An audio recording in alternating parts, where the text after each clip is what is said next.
Hello, my boxing brothers. How are you? Yeah, we had a pretty good weekend, didn't we?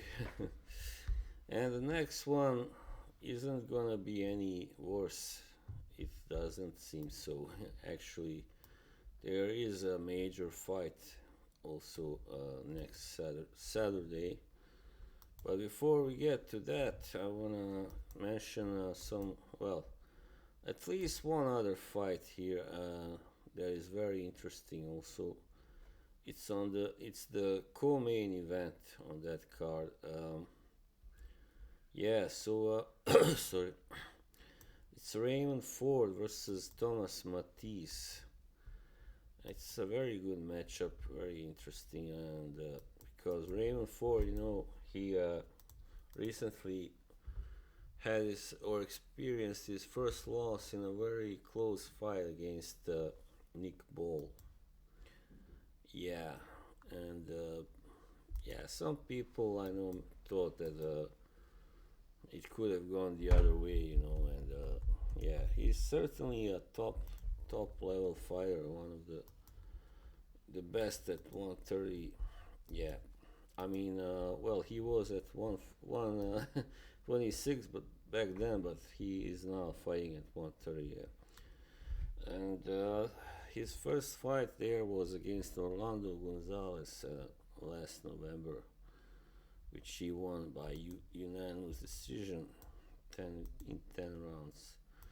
And Thomas Matisse, he's like almost like a fringe contender kind of guy, but yeah, he has a couple of good wins himself. He also lost to Isaac Cruz in a very close, whereby a close majority decision in a close fight, and he's actually never been stopped. He's lost four times to get 22 wins with 17 KOs. In his last fight, he lost by a technical decision against Eduardo Hernandez. That was in September. Okay. Um, Raymond Ford is 26 years old. He's very young. You might say still young guy. He's 5'7". He got 68, almost 69-inch reach, and he's a southpaw. While Matisse is orthodox. In contrast to him, he's 34 years old already. Matisse has been around for a while, 5'9", so he's got the height and the reach, almost 73-inch reach. Yeah, that's a good height and reach for a super featherweight for sure. And yeah, what's with these lights all of a sudden? That was weird. I gotta do this. All right. Okay. Sorry. This something with the camera. Anyway, yeah. I mean, Ford is a favorite, of course, to win.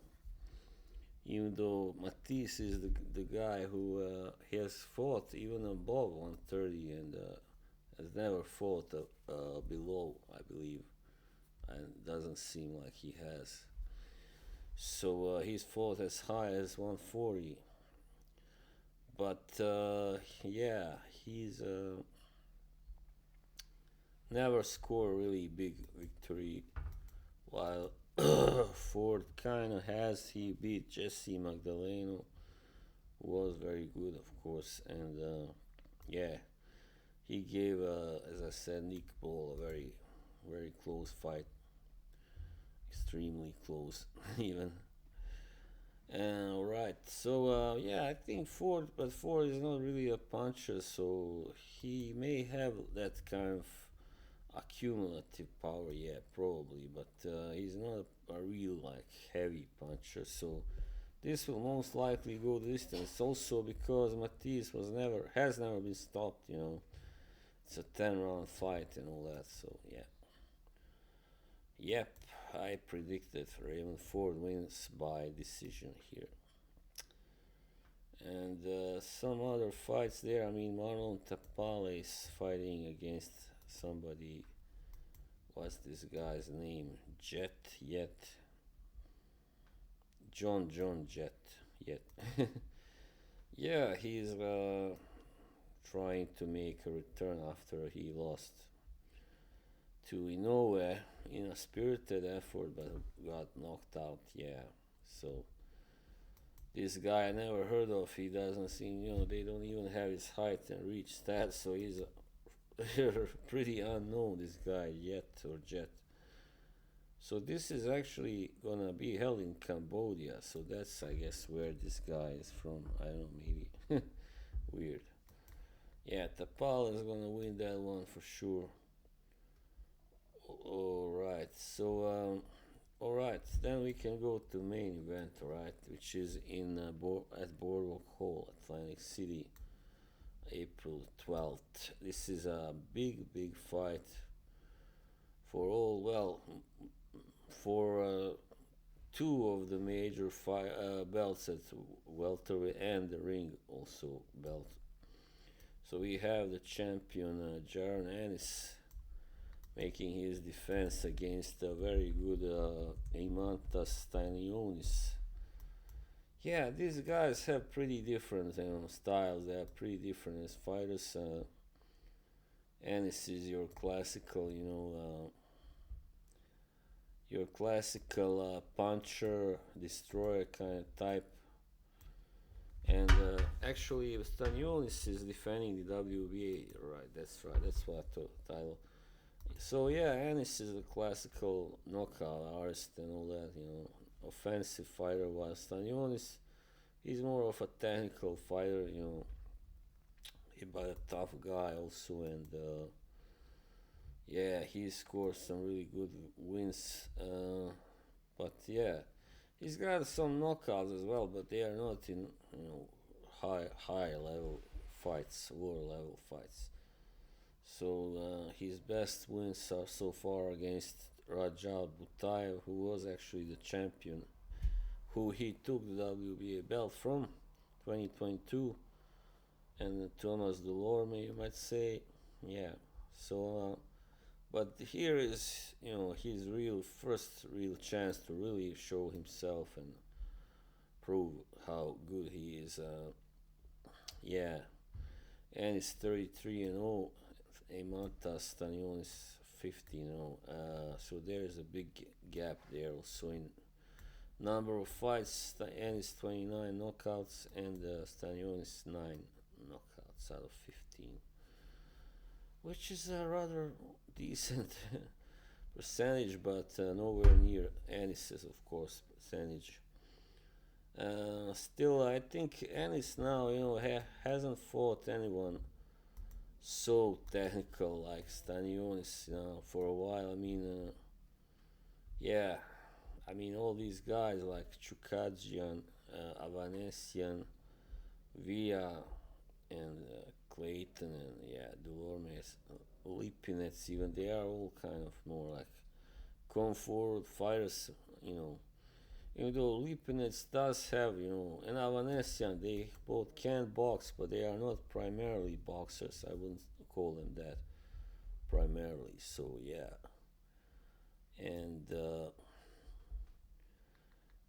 I just think Stanionis can really make it very uncomfortable and hard fight for Ennis with his skills.